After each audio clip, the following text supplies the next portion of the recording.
On est aujourd'hui le mardi 15 mai, on est le 23 Iyar, et le cours est pour le Ilui Nishmat de Rachel Bat Gemara Ababou, pour la Refoua de Michael Yitzhak Ben Daniel Pia Ababou, ainsi que pour celle de Shmuel Ben Yehuda, de Daniel Piat Bat Rachel Ababou, Simchat Bat Gemara, ainsi que pour la Refoua Shelema de Esther Bat Zohara, et pour la réussite dans tous les domaines de Dominique Leflot. On peut commencer. Excusez-moi, oui. C'est pour Refoua Shelema, pour le Rav qui va bien, le Rav Nissim, ainsi que pour la Refoua Shelema du Rav Nissim, Ben Aïcha. Et on commence le cours. Nous ne sommes pas dans une synagogue. On y va. Alors, on est à la page 162 du Tanya Shara Yichud Ve'imuna. Un bref rappel. On avait commencé à expliquer la semaine dernière la différence entre ce qu'il avait appelé l'union d'en haut, l'unité d'en haut et l'unité d'en bas. Ces deux unités correspondent à deux versets. Le premier, Shema Israël, Hashem Elokeinu, Hashem Echad, et le deuxième, Baruch Shem Kevod Malchuto Leolam Vaed. Et on avait dit énormément de choses. Je me rappelle que le cours avait été fort dense et important. Et on va continuer et on rentre directement dans le vif du sujet. On est à la fin de la quatrième ligne du 7e chapitre.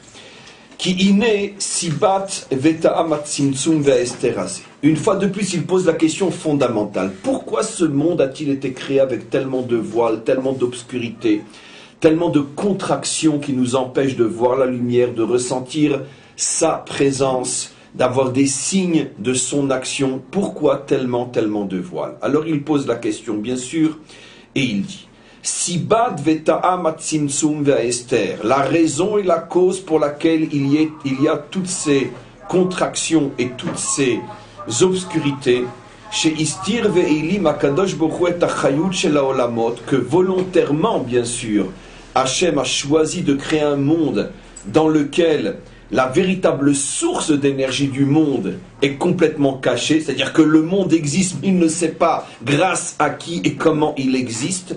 Sa véritable source d'existence lui est véritablement cachée, un petit peu comme, je ne sais pas pourquoi je pense à cet exemple-là maintenant, mais comme un enfant qui n'aurait pas connu ses parents, qui ne sait pas, il sait qu'il est né forcément de parents, mais il ne connaît pas ses parents. En vérité, l'exemple, au moment où je le dis, je me rends compte qu'il est encore très loin de la réalité, parce qu'au moins, tout enfant né, c'est qu'il a eu des parents, même s'il ne les connaît pas. Mais là, le problème, c'est que le monde vit dans l'illusion de croire qu'il n'a même pas de source, qu'il s'est fait tout seul. Donc c'est encore pire que l'enfant, puisque une grande partie des hommes imaginent que le monde soit a toujours existé, soit s'est fait tout seul, soit peu importe. Mais en tout cas, ne reconnaissent pas une source, une origine intelligente qui a volontairement décidé de faire apparaître à partir de rien, etc. En tous les cas, qu'est-ce qu'il dit? Alors, bien sûr, on va lire la réponse est extrêmement profonde, on ne va rien comprendre au niveau de la seule lecture, mais on avance dans le texte. Kede sheye haolam nire davar nifrad bifne atzmo.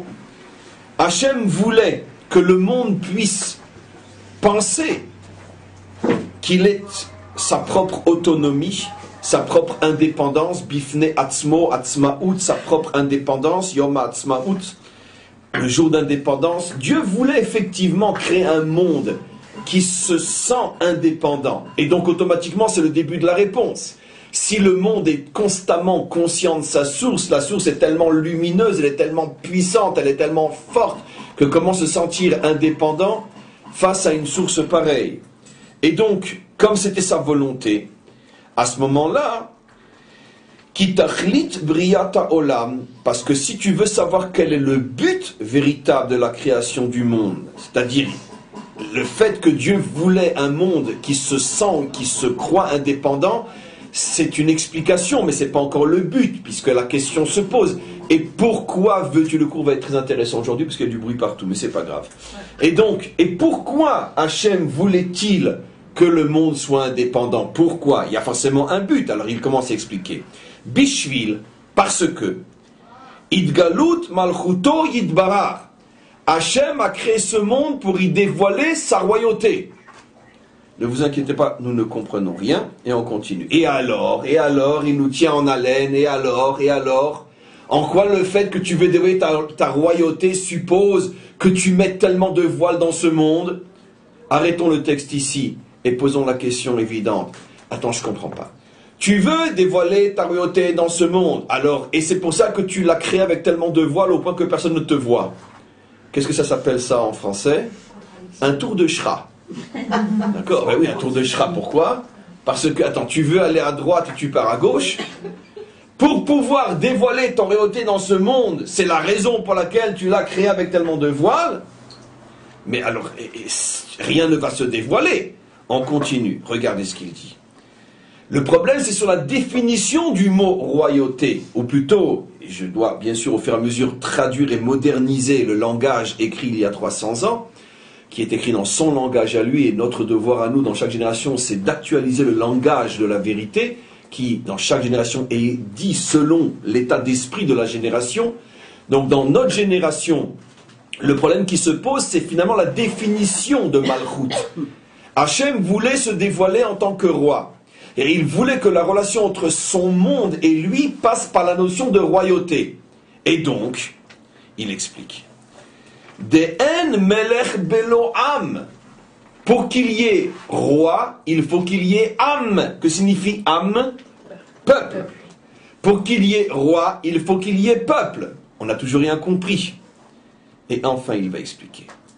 Il va l'expliquer grâce à une des méthodes les plus utilisées, parce que c'est la méthode la plus fondamentale de la lecture authentique juive de la Torah. C'est pour ça qu'il est absolument impossible, lorsqu'on ne connaît pas l'hébreu à la perfection, de pouvoir comprendre la Torah, d'où toutes les erreurs possibles et inimaginables. Et on sait que cette langue, comme je le dis, sans arrêt, porte en elle le message qu'elle veut transmettre, dans la langue elle-même. En hébreu, le mot peuple se dit am. Mais que signifie am? Cette question, je ne la poserai pas en français. Que signifie peuple? Mais le peuple signifie peuple. Mais en hébreu, am signifie aussi autre chose que peuple. La force incroyable de l'hébreu, c'est que les noms, les mots, au-delà de ce qu'ils signifient, portent aussi le sens de ce nom. Pourquoi le peuple s'appelle-t-il Am en hébreu? Pourquoi Am? Pourquoi pas Tchtlek? Pourquoi pas Bluf? Pourquoi pas Tchlik? Pourquoi Am? Parce que le mot Am signifie quelque chose d'autre que peuple en hébreu. Et regardez ce qu'il va dire. Pirouche, Am. Que signifie Am? Milachon Ommemot. Signifie quelque chose d'éteint. Quelque chose qui va en s'éteignant. Quel est le sport national en Israël? Le sport national en Israël? Barbecue. Barbecue. Très bien. Sport national, absolument. Sport national, très bien. Maintenant, vous l'entendrez si vous faites attention, d'accord? Quand quelqu'un prépare un barbecue et que qu'on appelle ça, les braises ne sont pas alimentées et qu'elles vont en s'éteignant, on dit tistakel, momemot. Regarde, elles sont en train de s'éteindre. C'est le même mot. Ommemot, avec un haïn, signifie elles vont en s'éteignant. C'est quelque chose, donc qu'est-ce que c'est la situation de ommem en hébreu? C'est quelque chose d'allumé, mais très peu allumé, au point qu'il est en danger de s'éteindre. Et si tu ne souffles pas dessus, il va de ommemot arriver à la situation de kavouille. Ommemot en état d'extinction, kavouille éteint. Donc, regardez ce qu'il dit. Pérouche Am. Pourquoi le peuple est-il appelé Am? Parce que le langage utilisé par la Torah, puisque le mot Am est dans la Torah, pourquoi Dieu a-t-il choisi d'appeler peuple Am? Milachon Ommemot. Parce que ce mot-là renvoie à une notion donc de braises qui vont en s'éteignant. C'est-à-dire, She'em Dvarim Nifradim Vezarim. Et ça fait donc allusion à quelque chose d'éloigné, Vezarim, Zar, d'étranger, Verachok, plutôt Nifradim, différent, excusez-moi, Zarim, étranger, Rechokim, éloigné, Mima'alat Ameler, de ce qu'est véritablement le roi, la grandeur du roi. Ne vous inquiétez pas si vous comprenez encore rien, après ce sera tellement compréhensible que ça valait la peine d'attendre. Donc la raison pour laquelle il a créé le monde comme celui-là, c'est parce que comme il voulait devenir roi, et qu'un roi a besoin d'un âme, et que âme signifie quelque chose d'éteint, quelque chose de pas lumineux, quelque chose qui va dans le sens inverse de sa fonction du départ, puisque la braise est là pour brûler et permettre la cuisson, et quand elle est oméma, elle va en s'éteignant, elle s'éloigne de sa fonction, de son utilisation, et le peuple s'appelle âme, parce que en meler bli âme, il n'y a pas de roi sans âme. Pour être roi, il faut que tu règnes sur un âme. On continue. Ki ilu, afilu ayulo banim rabim. Parce que supposons qu'un roi ait des dizaines ou des centaines d'enfants. Supposons. Est-il roi sur ses enfants? Afilu ayulo banim rabim meod. Même s'il avait de très nombreux enfants, lo shayar shem melucha alehem. Il ne peut pas s'appeler roi sur eux. Il ne peut s'appeler que père. Vechen, et de même, afilu al sarim levada, même s'il n'a que des princes, que des seigneurs à côté de lui, et qu'il règne sur eux, ce n'est pas encore véritablement la royauté. Rak, uniquement, Berov Am, quand il a un peuple nombreux, Dafka, seulement à ce moment-là, Adrat Meler, on voit véritablement la grandeur du roi. Point. Vous devinez un petit peu ce qu'il veut dire? Non? Vous devinez un petit peu ce qu'il veut dire? Bon, très bien. Alors rentrons directement dans le vif du sujet. Marchons sur les œufs et allons nous faire cuire un œuf. Parce que ce qu'on va dire, on va vraiment les faire cuire un œuf. Très bien. Vous avez entendu parler de Baba Salé? Oui. Très bien. C'était un grand serviteur de Dieu. Oui. Hein? Oui. Heureusement qu'Hachem l'avait dans son monde. Hein? Oui, mais... Très bien. Oui. Très bien. Très bien. On a été visité il n'y a pas tellement longtemps d'ailleurs. Très bien. Le monde a été créé pour lui. Allez, ceux qui connaissent un petit peu, oui, c'est marqué Tzadik et Sodolam, etc. Le monde a été créé pour les justes, etc. Très bien. Vous avez entendu parler du Baal Shem Tov? Oui. Très bien. C'était un grand juste. Oui. Hachem l'aimait. Très bien. Il était content de l'avoir dans son monde. Est-ce qu'on peut comprendre qu'un monde dans lequel il y a un Baal Shem Tov, il vaut la peine d'être créé? Très bien. Okay. Encore une peau de banane? Très bien. Vous avez entendu parler, alors on va faire plaisir aussi au Misnagdim, le Gaon de Vilna. Très bien. Au Sfaradim, Hasidim, maintenant Misnagdim. Gaon de Vilna, c'était un grand. Très bien. Hachem était content d'avoir dans son monde. Pour un homme comme ça valait la peine de créer le monde. Très bien. D'accord, très bien. Charlie le gangster, vous avez entendu parler de Charlie le gangster? C'était un chef de la mafia new-yorkaise à l'époque du rabbi. Quand le rabbi est arrivé à New York. Charlie le gangster. Proxénète. Traite de lynch. Drogue. Tueur.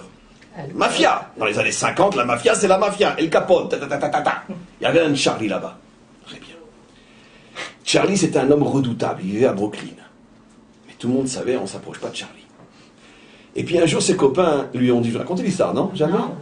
Un jour, ses copains lui ont dit, quand le rabbi a commencé à distribuer le dollar, peu importe, c'est là où les gens commençaient à passer devant lui, ils ont dit, allez, viens s'amuser, il y a un rabbin qui s'est installé à Brooklyn, viens, on va rigoler un petit peu. Bon, alors, parce qu'il avait des copains juifs aussi.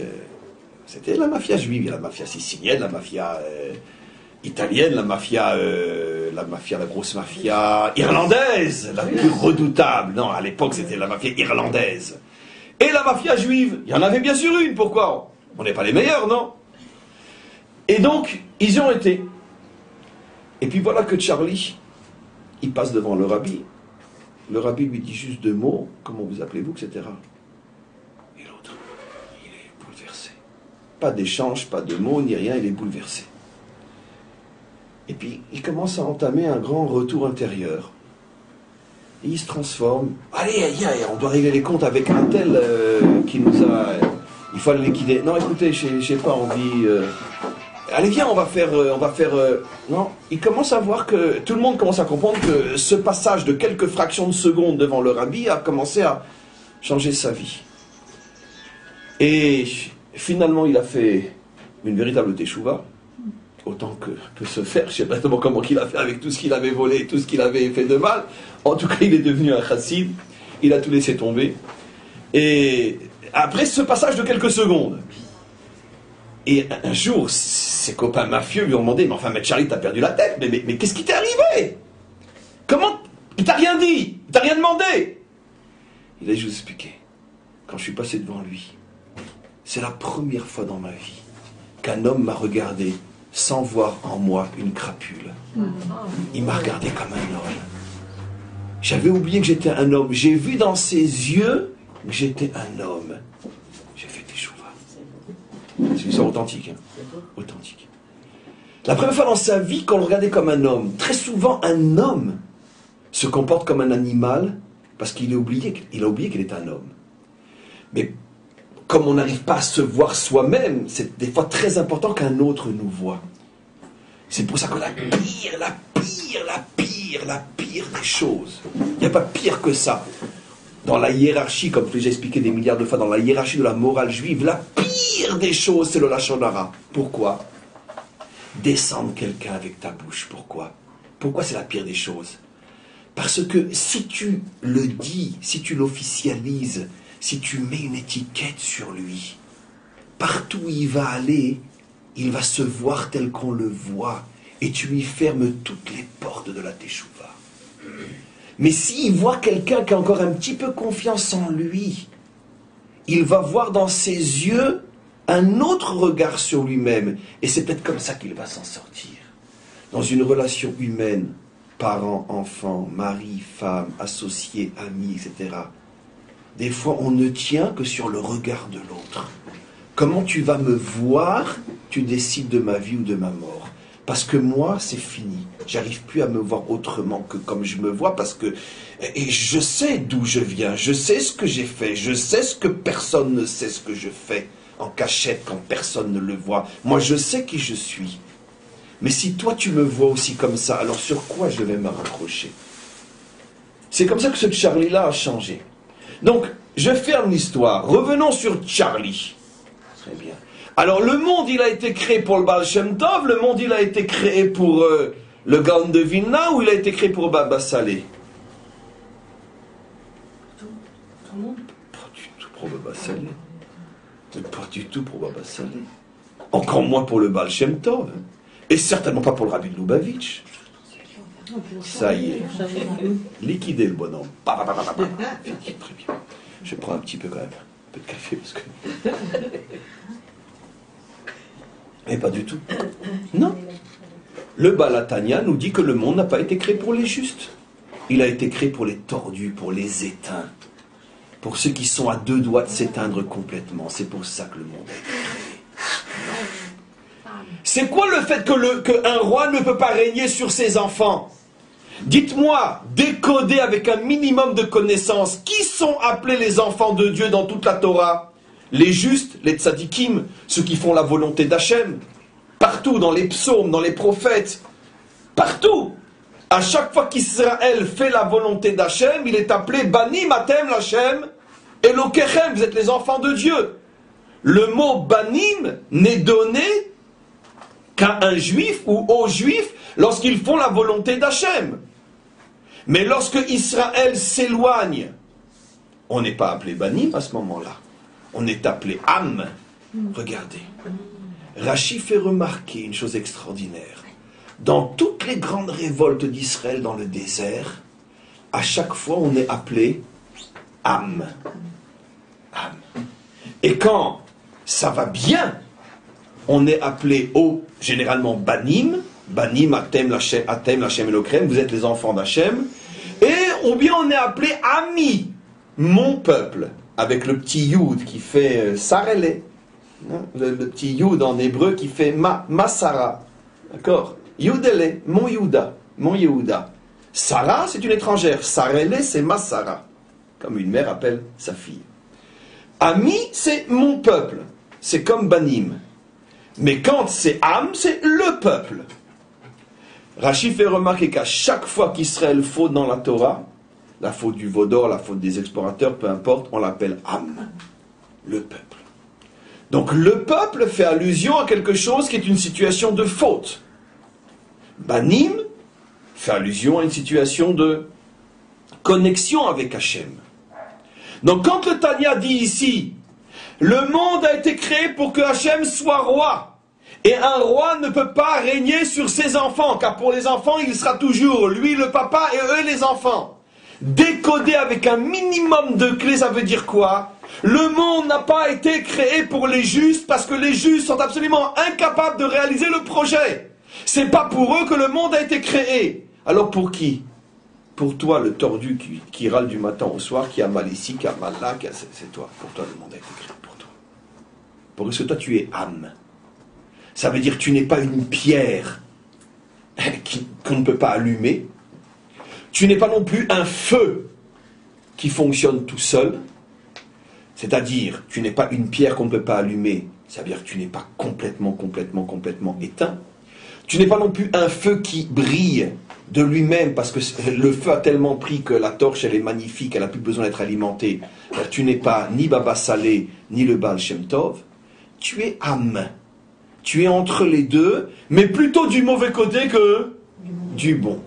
Le Balatania dit, c'est ce à quoi fait allusion nos maîtres lorsqu'ils disent « En meler beli am » pour être roi, il a besoin d'un âme.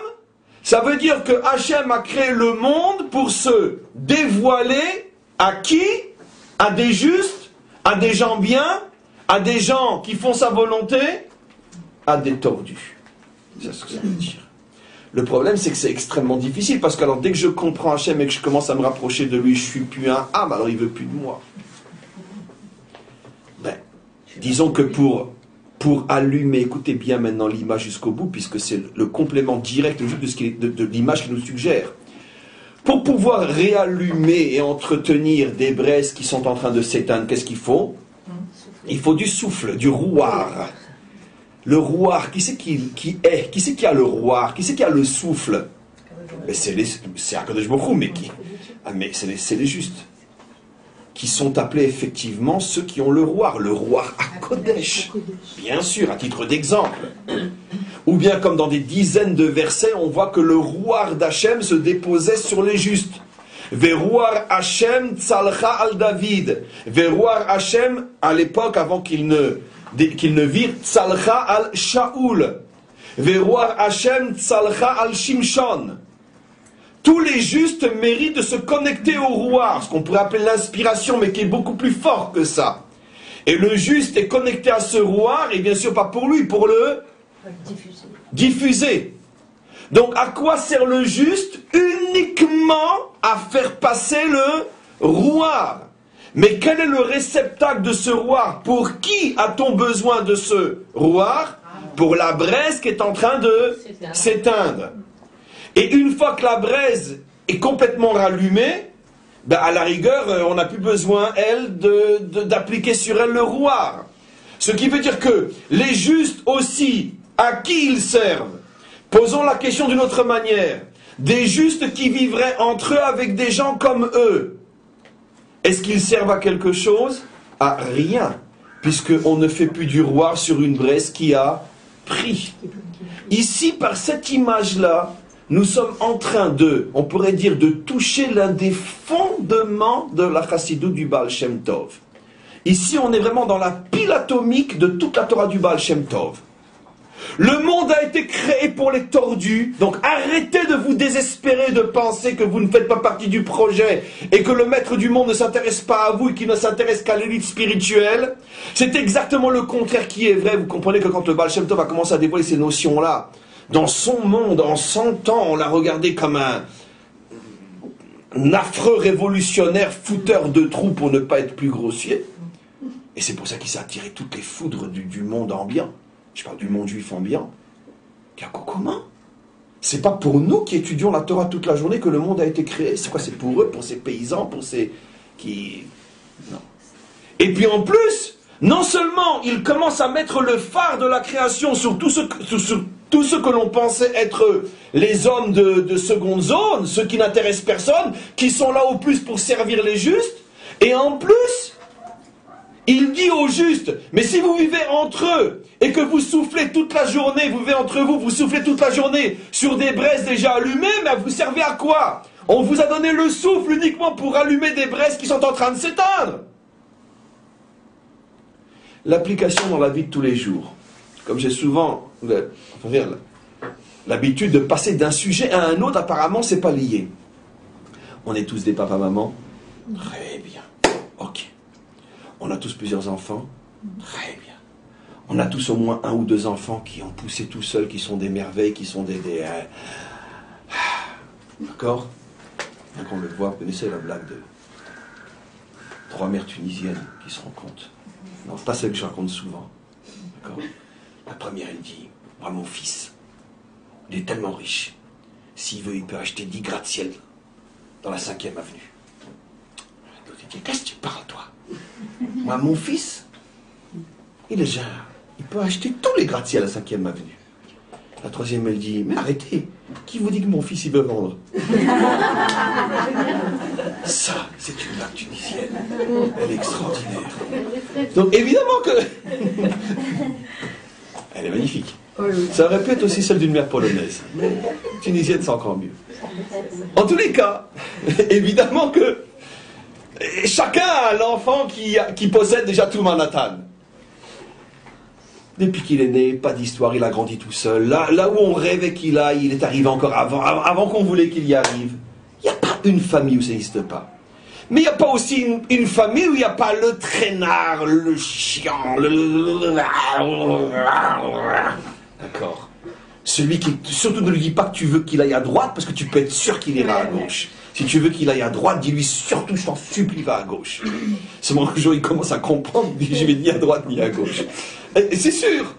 Il y a toujours... Alors maintenant je vous pose la question, d'accord? Alors... les parents tombent toujours dans ce piège de se dire, bon, j'en ai 4 qui sont très bien sortis, hein, bon, ben, j'ai quand même bien réussi, parce que j'en ai quand même 4 sur 5. Oh, celui qui n'a pas réussi, on peut pas faire un sans faute dans la vie. Hein.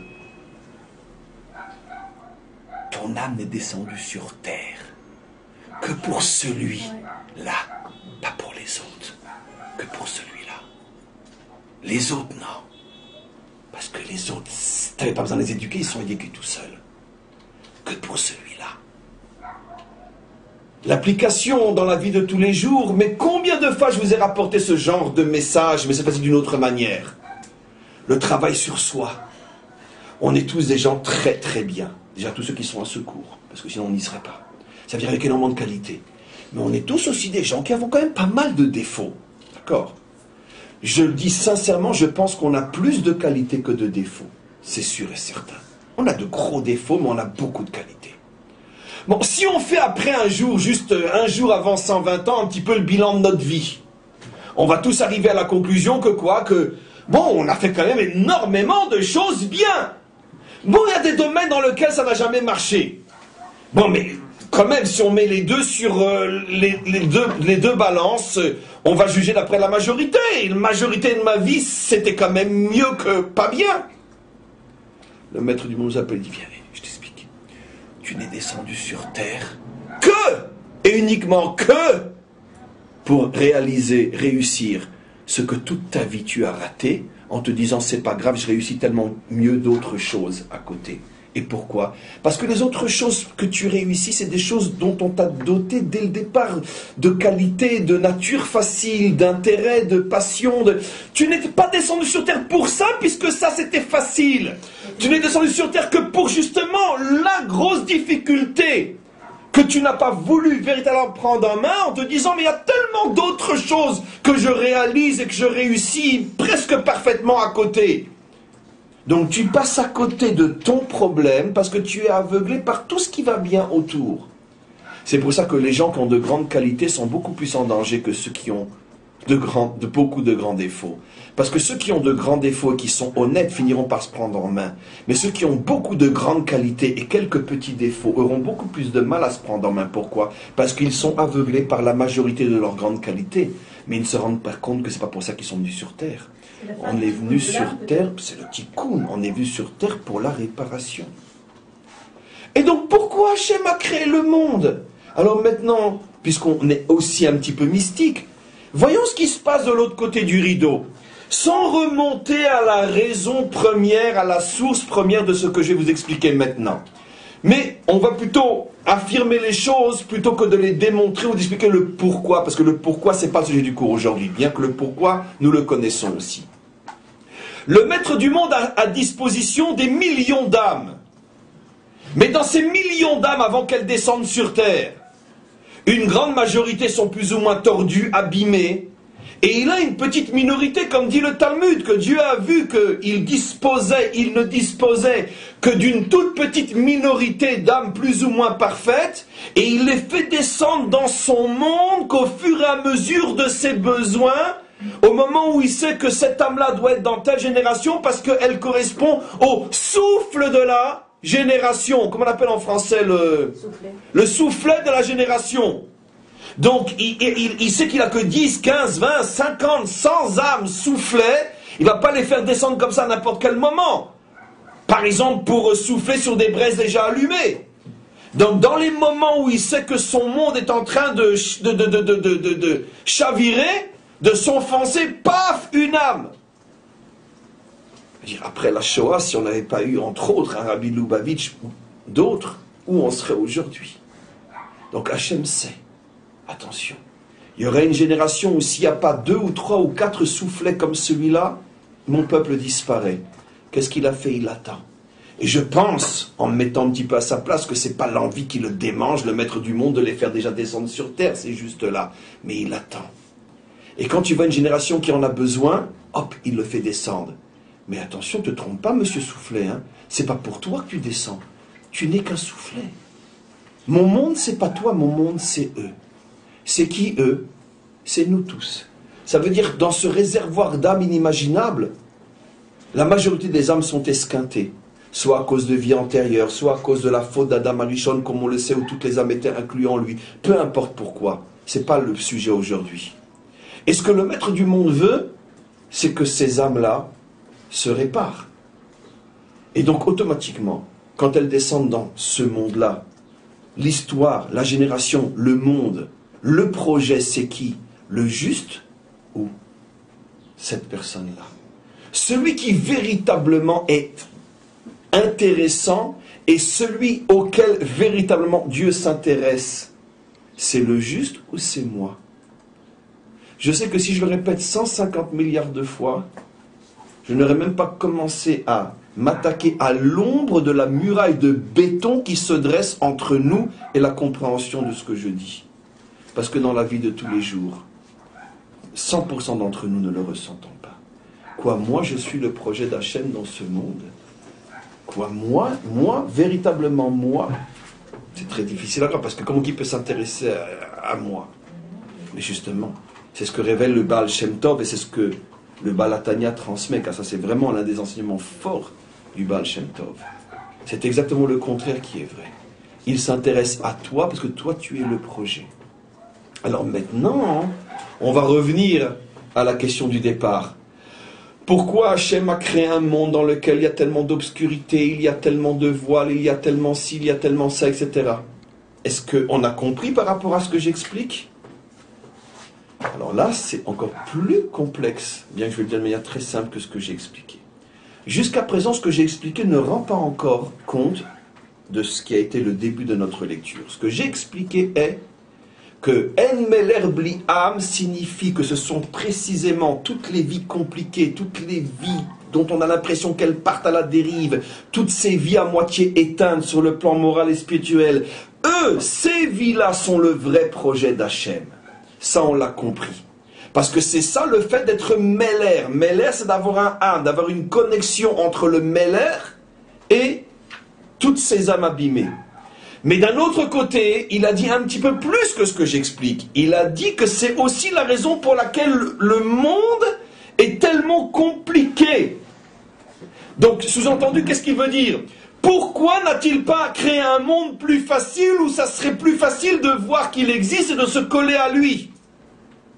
Parce que si ça avait été le cas, il n'aurait pas pu réaliser son projet. Il aurait été le père d'enfants. Il n'aurait pas été le roi de sujets. Sujet dans le sens. Et alors, et en quoi?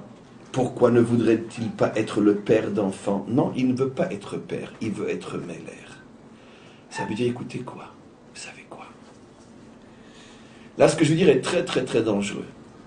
Mais j'ai appris moi-même, en le recevant ou en le lisant, qu'il y a des générations où il ne faut pas hésiter à utiliser les médicaments les plus forts, parce que le monde est tellement malade que il faut dire les choses telles qu'elles sont, même si elles peuvent des fois être mal comprises. Ou comme un médicament qui est trop fort, il peut te sauver, mais il peut laisser aussi quelques séquelles parce qu'il y a des effets secondaires. C'est exactement la même chose. Il y a des fois des dévoilements dans la Torah qui sont extrêmement forts, qui, parce que pas tout le monde peut les comprendre positivement, peuvent laisser quelques séquelles morales. Et malgré tout, il ne faut pas hésiter à les utiliser, ces médicaments, parce que quoi qu'il en soit, il faut sauver. Ce que je veux dire par là, c'est la chose suivante. Qu'est-ce qui fait que très souvent, pour ne pas dire pratiquement tout le temps, une personne se désespère de lui-même et finit par croire que le monde, c'est que pour ceux qui ont réussi, mais moi je suis tellement nul, Hachem ne s'intéresse pas à moi. Pourquoi? Et parce que tout simplement, et je sais ce que j'ai fait, hein, et je sais que c'est pas très beau, hein, c'est pas très extraordinaire, et j'ai honte de moi, etc., etc. Donc on culpabilise, et puis finalement, à force de culpabiliser, on finit par se dégoûter à soi-même, et donc on peut plus croire que véritablement on est important encore aux yeux du maître du monde. Et alors, encore une fois, si on cherche les gens importants, c'est pas moi, c'est le Rav, c'est le Rabbi, c'est ci, c'est ça, etc. D'où vient cette vénération, des fois presque idolâtre, du grand? Ben, ça vient de gens qui sont tellement écœurés d'eux-mêmes que tout le potentiel d'admiration de l'homme, ils le dévient sur un autre homme. Généralement, sachez que c'est toujours comme ça. Quand on vénère exagérément un juste, c'est parce qu'on est écœuré exagérément de soi. Parce qu'un homme qui s'aime et qui sait ce qu'il est et qui s'admire pour ce qu'il est n'a pas besoin de faire plus que respecter les grands, mais pas les vénérer. Vénération dans le sens que ça commence à friser l'idolâtrie. Vous savez pourquoi? Je vais taper un coup fort, c'est de l'histoire qui ne nous concerne pas, mais dont le message indirect, oui, nous concerne. Vous savez pourquoi une certaine civilisation en est arrivée jusqu'à une telle vénération de l'homme qu'elle en a fait un dieu? Parce que cette civilisation est la civilisation qui avait tellement perdu confiance en elle-même qu'elle a eu besoin de s'accrocher à une image de l'homme parfait au point de le diviniser. D'où nous le savons. C'est ce qu'a dit Esav. Je ne décode pas plus que ce que je dis en cachant. Esav, qu'est-ce qu'il a dit à son frère Yaakov? J'ai pas besoin du droit d'aînesse. Anochi olech lamut, velamali ze bechora. On va tous mourir. Qu'est-ce que j'ai besoin de ça? Un homme qui se perçoit comme allant mourir, un homme dont la vie de tous les jours est un pas de plus vers la mort, un homme qui a à ce point perdu confiance en la vie, c'est clair qu'il a besoin malgré tout de projeter quelque part son besoin de croire en l'homme, puisqu'il ne croit plus en lui, en sa femme, en ses enfants, en ses parents, on ne croit plus en rien. Mais on a besoin de continuer à y croire, alors on va tout projeté, centralisé sur un homme clé qu'on va rendre Dieu. L'explication remonte à, on pourrait dire, la mise en évidence d'un problème mental, d'une maladie mentale inimaginable qui se cache au plus profond de la nature humaine. Plus un homme est désespéré des hommes, et plus il va en vénérer un ou deux. C'est un mécanisme absolu de vase communicant. Ce mécanisme dangereux n'est pas tout à fait étranger au peuple juif. Très souvent, la relation entre les élèves et le maître frise l'idolâtrie, Et généralement, précisément chez les élèves qui ont à ce point en eux un mal intérieur, qu'ils ont besoin de trouver la perfection chez l'homme, chez l'autre, pour se dire oui, l'homme existe encore. Je ferme la parenthèse. Maintenant, revenons à ce qu'on explique. Donc, pourquoi, encore une fois, l'homme perd confiance en lui? Parce qu'il culpabilise. Parce qu'il se dit, j'ai fait ci, je sais que j'aurais peut-être pu ne pas le faire, et je l'ai fait quand même, et regarde, et machin, et t'as vu l'âge que j'ai encore rien fait dans ma vie, je n'arrête pas de faire des erreurs, jusqu'à quand je me supporte plus, et on se désespère de soi, et donc on se désespère de Dieu, puisque finalement, si moi je m'intéresse plus à moi, c'est clair que lui ne va pas s'intéresser à moi. L'erreur fatale, tout ce qu'il est en train maintenant de réparer. Et qu'est-ce qu'il dit? Et là, c'est encore une fois le médicament dangereux, et j'en assume la responsabilité de la mauvaise compréhension, bien que je vais essayer de le répéter 3 fois pour que vous le compreniez bien. Il dit la chose suivante. Sache que volontairement, Hachem, il a créé un monde tellement complexe pour que tu te casses la figure, pour que tu en arrives à être une braise à ce point éteinte. Parce que finalement, tu sais ce qu'il veut, Hachem? C'est se lier à des braises éteintes. Ça l'intéresse plus qu'à se lier à des justes. Donc il s'est arrangé pour que tu commettes tellement d'erreurs dans ta vie, pour en arriver à être presque éteint. Et à ce moment-là, juste avant de t'éteindre complètement, et le réflexe de te dire « je m'en fous, je me colle à lui quand même », et si tu y arrives, tu as réalisé tout le projet de la création. Pourquoi tu n'as pas à culpabiliser? C'est lui qui t'y a amené. Je ne l'ai pas dit. Maintenant, vous imaginez, débrouillez-vous avec un truc pareil.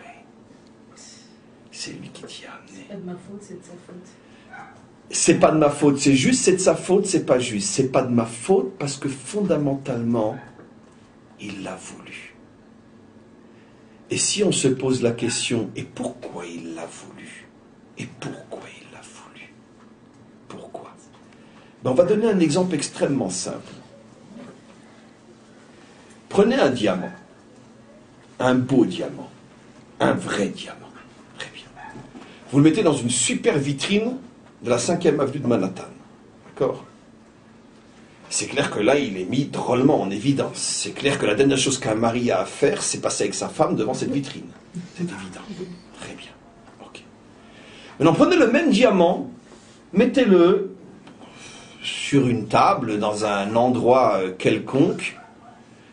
La même femme, passant devant le même diamant, ne réagira pas de la même manière. Pourtant, c'est le même. Prenez le même diamant et mettez-le maintenant par terre dans la rue. D'accord.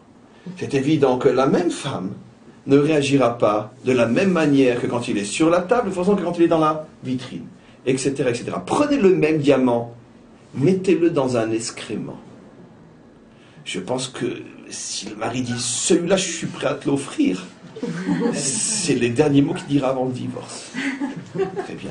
Pourtant, c'est le même diamant. C'est le même. Qu'est-ce qui a changé? L'endroit où il est. Par contre, si quelqu'un ne réagit pas en fonction de son fantasme subjectif, mais en fonction de sa connaissance réelle de l'objet, il comprendra que la valeur du diamant ne peut en aucun cas être abîmée, entachée par l'endroit dans lequel il se trouve. Même s'il est dans l'excrément, il vaut finalement la même valeur que quand il est dans la vitrine du magasin pour milliardaires. Pourquoi? Parce que ce n'est pas la vitrine qui fait la valeur du diamant. C'est clair, c'est que j'ai pris le diamant qui a une valeur intrinsèque. Ce n'est pas la vitrine qui fait la valeur. Simplement, tu le prends, tu le nettoies, tu le parfumes un petit peu, c'est fini, on a tous oublié d'où il vient. Et il se vendra aussi cher que celui qui n'a pas quitté la vitrine. On est tous d'accord de l'exemple? Et donc là, tu as mis véritablement la vraie valeur du diamant, si tu es capable de reconnaître ce qu'il vaut, malgré le fait que tu l'as trouvé par terre. Eh bien, c'est pareil. Si le maître du monde veut prouver la grandeur d'une âme, si le maître du monde veut prouver combien véritablement une âme c'est un diamant, je sais qu'il ne m'en tiendra pas à rigueur en le redisant une fois de plus, mais vous pensez que c'est dans le corps de Baba Saleh qu'on se rend compte que l'âme est un diamant? Mais non, parce que Baba Saleh c'est l'un des magasins les plus chers de la 5e avenue de Manhattan. Donc tout le monde voit que ça brille. Mais ce n'est pas une vision objective, c'est une vision subjective. Ce n'est pas la vraie vision. Pareil si ce diamant-là, si cette âme-là se trouve dans le Rabbi de Lubavitch. Pareil si elle se trouve chez le Baal Shem Tov, chez le Baal Hatanya, chez le Gaon de Vilna, chez Rashi, chez Rambam. Même chez le Messie. Bien sûr. Parce que ce sont des magasins pour milliardaires, ces gens-là. Donc il y a tout le fantasme qui fait qu'on ne sait plus si on voit ou si on fantasme. Vous voulez qu'on fasse un essai? Imaginez-vous Baba Salé. Vous vous rappelez comment qu'il était? D'accord? Tout fétiche, tout maigre, tout etc. etc. Mettez-lui une blouse de travail, un jeans, d'accord? Des baskets, une petite casquette et mettez-le derrière une voiture avec les mains sales dans un garage. Quelqu'un va voir que c'est Baba Salé? Alors écoutez bien la réponse. 99% ne vont rien voir. Ceux qui ont vraiment un œil vont voir. Ils vont voir. Bien sûr, combien d'histoires sur ce qu'on appelle les tzadikim nistarim, les justes cachés, que personne ne voyait. Mais que ceux qui avaient l'œil pour voir décelaient celui-là. Mais malgré tout, c'est Baba Salé. Nahon. Mais c'est ce que je veux prouver. C'est tout. Mais c'est justement ce que je suis en train de dire. Mais ma réaction à lui dépend de l'endroit où je le vois et où je le trouve. Ce qui prouve qu'en vérité, quand je suis impressionné, c'est pas parce que il m'impressionne, c'est mon fantasme qui m'impressionne, c'est pas Emmet. La preuve, quand je me rends chez lui, alors le fantasme commence à travailler. Et je m'auto-conditionne tellement avec mes propres fantasmes que quand je le vois, j'ai l'impression que je vois le bon Dieu. Alors pourquoi quand tu l'aurais vu avec les mains sales, plein de trucs, tu n'aurais pas vu que c'est lui? Parce qu'en fait, tu ne l'as jamais vu. Tu n'as projeté que tes fantasmes sur lui. Tu n'as rien prouvé. Tout ton respect, tu lui embrasses la main et machin et trucs, etc., etc. C'est du bluff. Parce qu'en vérité, tu ne fais que suivre tes fantasmes. C'est pas ça. Et c'est pas ce que Hachem voulait. Hachem voulait dévoiler la grandeur de l'âme pour ce qu'elle est. Alors c'est pas en la mettant dans un magasin, comme je expliquais qu'on va la voir. Sur la 5e avenue, il restait comme un Hitler. Qui? Hitler, on l'aurait mis sur la 5e Je parle de avenue. ceux qui ont une âme, je parle secourir sur les âmes. On a tous une âme, mais on ne nous voit pas, nous, comme on voit Baba Salé. Vous ne comprenez pas que ce que je vous amener à comprendre, c'est que votre âme, elle brille autant que la sienne. Seulement, le problème, c'est qu'elle n'est pas dans le même magasin. C'est la seule chose qui change. C'est très fort ce qu'on est en train de dire. Mais vous ne vous rendez pas compte ce que je suis en train de dire. Ils ne sont pas plus grands que nous. Simplement que leur mérite à eux, c'est qu'ils sont dans le bon magasin. Et tout le monde est impressionné. Nous, le problème, c'est que chacun d'entre nous ressemble au diamant sur une table. Certains d'entre nous, au moment de la faute, ressemblent au diamant dans un excrément. Mais c'est toujours le même diamant. Le diamant, lui, n'a pas changé. C'est la seule différence entre les justes et nous. C'est que eux permettent à leur âme de montrer ce qu'elle est réellement. Et avec, malgré tout, comme je le répète, tous les dangers de se laisser prendre au piège de l'artifice. D'accord? De l'artifice. Vous voulez un autre exemple? Imaginez-vous qu'une femme que vous savez être très très très riche porte un bijou, porte un diamant. D'accord? Tous ceux qui vont la voir vont dire « Waouh, ça doit valoir au moins 150 000 $. Euros, parce que le dollar il ne vaut plus rien. Euros, très bien. Le même diamant sur votre voisine ouvrière qui va savoir comment qu'elle est arrivée à ce diamant-là, vous la voyez dans une soirée. T'as vu? C'est un faux. Pourquoi? Bah, une ouvrière ne peut pas porter un vrai diamant. C'est un faux. Non, c'est un vrai, le même vrai que l'autre. Regardez comment on est pris au piège. On ne voit pas la réalité, on la crée en fonction de notre subjectif. Ce que le maître du monde voulait, c'est dévoiler ce qu'est l'âme pour elle-même. Le maître du monde voulait être roi, c'est-à-dire il voulait montrer à son monde que les âmes qu'il a créées sont toutes des diamants. On parle de diamants? Allez, encore une histoire, mais vous la connaissez toute cette histoire. C'est un dimanche matin. Des milliers de personnes attendent de pouvoir passer devant le rabbi pour recevoir $1. Très bien.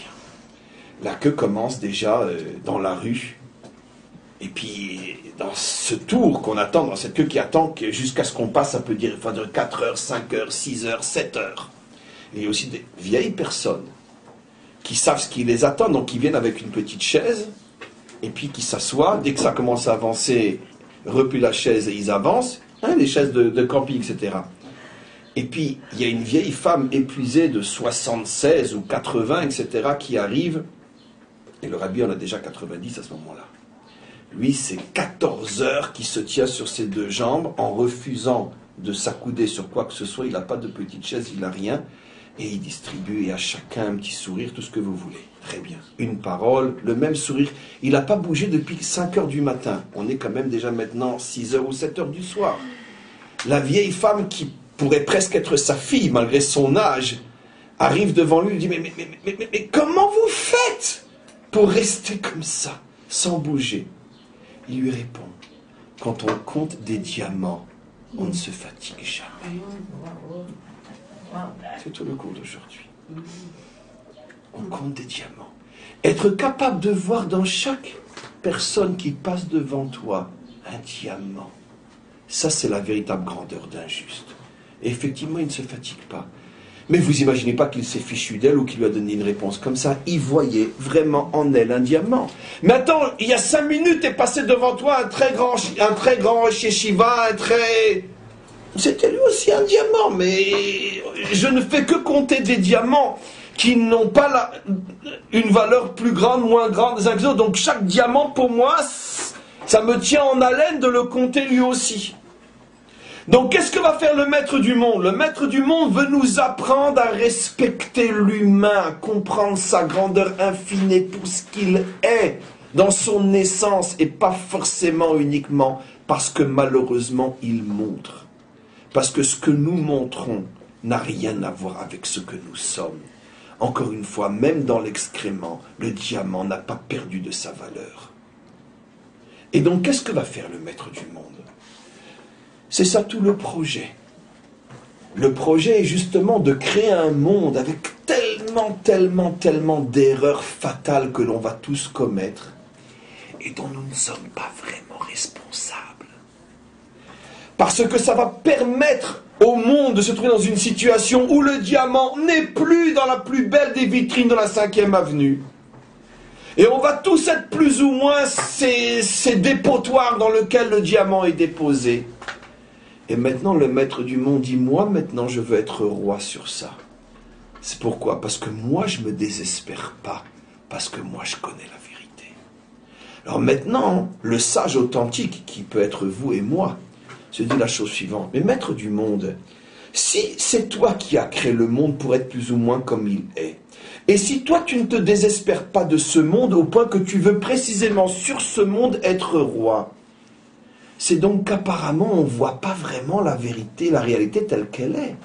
Parce que nous, on voit des tordus, des pauvres types, des malades, Je ne parle pas de Hitler, lui ne fait pas partie du projet, je ne parle pas de ça. Je parle de 99,9% des humains qui ne sont pas Hitler, bien sûr. Donc, mais pourtant, 99,9% des humains sont tous des nuls. Et eux, par contre, sont le projet. Alors je me pose la question, mais alors maître du monde, pour régner sur un truc pareil, à moins que l'homme véritable, le géant, l'infini, se cache à l'intérieur de cette nullité. Et peut-être que c'est ça le projet, que j'y crois et que je le dévoile. À partir de ce moment-là, toute ma vie a changé. Parce qu'à partir de ce moment-là, tous les matins, avant de sortir, je me regarde dans la glace, je dis, pas mal, encore mieux qu'hier. Super, bien sûr. Alors, surtout ne me dites pas que c'est de l'orgueil. Parce que croyez-moi, mieux vaut vivre orgueilleux que mourir de cafard. Ça, je peux vous l'assurer. Dans notre génération surtout. Entre le cafard et la peste de la tristesse, je préfère encore l'orgueil. Ça, c'est une réponse, mais ce n'est qu'une demi-réponse, parce que ce n'est même pas la vraie réponse. Non.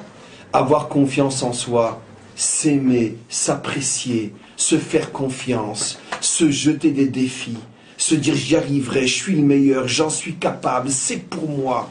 C'est pas de l'orgueil, ça. Ça s'appelle la vie. C'est ça la vie.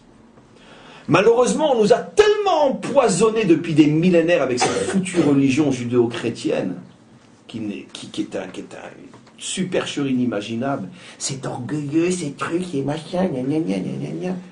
Finalement, dès que quelqu'un se met un petit peu en valeur, alors tout de suite, ah, c'est pas joli, c'est pas... Et qu'est-ce qu'on fait tous? On sombre tous dans le désespoir. Non, c'est pas comme ça que ça fonctionne. Parce que de toute façon, comme on le sait, ce monde est rempli de pièges, ce monde est un véritable champ miné, et rares sont ceux qui arrivent à le traverser sans se faire exploser ici ou là. Mais encore une fois, mieux vaut sauter sur des bombes qui, quoi qu'il en soit, me donnent goût à la vie, que sauter sur des bombes qui m'enterrent. D'accord? Donc, la culpabilité, la culpabilisation, je suis nul, je suis tordu, j'ai raté, comment j'ai pu en arriver là, pourquoi, quel échec, machin, etc. Ce sont des mots qu'une oreille juive ne peut pas traduire parce que c'est pas dans notre langue, cette chose-là. Ça n'existe pas. D'accord? J'ai raté? Très bien, la prochaine fois, je ferai mieux. Oui, mais t'as raté. C'est le maître du monde qui a voulu. Nikuda. Très bien. Pourquoi? Pour que je puisse en apprendre quelque chose. J'ai rajouté. Pour que je puisse en apprendre quelque chose et faire mieux la prochaine fois. Comment j'ai évité le piège de tous ceux qui ne feront pas attention à ce que je dis, qui vont dire, vous savez, le Rav, il a dit que. Pourquoi? Parce que c'est la différence entre l'erreur et ce que je dis. L'erreur dit, j'ai fauté, c'est le maître du monde qui voulait. Donc s'il le veut, refautons. Moi, qu'est-ce que j'ai dit, c'est quoi? J'ai fauté, très bien. La prochaine fois, je ferai mieux, je vais réussir. Pour l'erreur, je ne vais pas me lamenter. Si ça s'est passé, ça devrait se passer. On tourne la page, on continue. Allez, on vit. Il n'y a pas. La vie, c'est un livre où les pages tournent, mais sur lesquelles on ne revient jamais. C'est tourné, c'est passé, c'est fini. On continue. On ne relit jamais le livre de sa vie. On écrit de nouvelles pages. C'est comme ça que ça fonctionne. Donc, cette vision positive, c'est la vision qu'il nous enseigne ici. De toujours se dire, ça m'est arrivé, c'est que le maître du monde le voulait. Et pourquoi il le voulait? Pour que j'arrive justement à montrer que l'âme est plus forte que toutes les adversités de l'existence, que toutes les chutes de la vie, que toutes les erreurs, que de toutes les fautes. Mon âme est plus forte que tout. Je ne me laisserai pas avoir par le désespoir, par la culpabilité, par tout ce que vous voulez. Je suis plus fort, j'ai une âme, je fonce, je construis, je vais gagner. Ça, c'est ce qu'il nous demande. Donc finalement, on comprend que le monde ne pouvait pas être autrement. Le monde ne pouvait pas être créé pour les justes uniquement parce que les justes, eux, n'ont pas ce problème. Je pourrais presque dire que finalement, qu'est-ce qu'ils doivent s'ennuyer? Mais ça doit être un cauchemar d'être injuste. En vérité, la seule chose qu'on peut dire, c'est que pour qu'il sorte de ce cauchemar, ben, c'est passer sa vie, quoi, à aider les autres à vivre le leur. C'est pour ça que le vrai juste, le vrai de vrai, s'il passe pas sa vie à partager le cauchemar des autres, alors sa vie ne vaut pas la peine d'être vécue. Quelle pourrait être la définition la plus non juive du juste? Un saint, replié sur lui-même, vivant avec des gens comme lui, qui du matin au soir servent le maître du monde. En vérité, qu'est-ce qu'ils servent? La projection de leur propre fantasme, eux-mêmes. Rien du tout d'autre. Un point, c'est tout. Donc le juste, finalement, a moins de chance que moi. Parce que moi, j'ai pas le temps de m'embêter dans ma vie. J'ai tellement de choses tordues à réparer que j'ai pas de problème pour réussir ma vie, d'aller dans le sens du projet. Mais le juste, lui, il est drôlement embarrassé parce que comme il comprend tout, il voit tout, il ressent tout, tout est facile. Le bon Dieu, pour lui, c'est une évidence. Comment qu'il va réussir sa vie? Ben, il faut qu'il descende dans le cauchemar des autres. Et en le partageant, eh ben, il goûte un petit peu à ce que c'est la vie parce que le pauvre, lui, il vit pas. Donc ce ne sont pas des notions faciles, ce sont des notions qui, d'une certaine manière, bouleversent complètement notre véritable vision des choses. Et la conclusion, puisqu'on a déjà dépassé largement le temps, la conclusion c'est que finalement, dit d'une manière extrêmement simple, d'accord, le premier qui râle à partir d'aujourd'hui, la première qui ose me demander un rendez-vous pour me dire que ça ne va pas, d'accord, après ce coup, je me mettrai en colère. C'est la conclusion. J'ai gagné, vous savez quoi, grâce à ce cours? des heures de tranquillité. On va enfin me foutre la paix. Je suis très fort. Mais c'est pas le Et devoir vous vous êtes du même pas rendu compte? Non, parce que non. Mais si, parce que moi je suis pas injuste. J'ai suffisamment de problèmes avec moi-même, donc moi j'ai pas le risque de m'embêter. J'ai pas besoin de vivre votre cauchemar. Laissez-moi le mien. Laissez-moi vivre ma vie. Allez, à bientôt.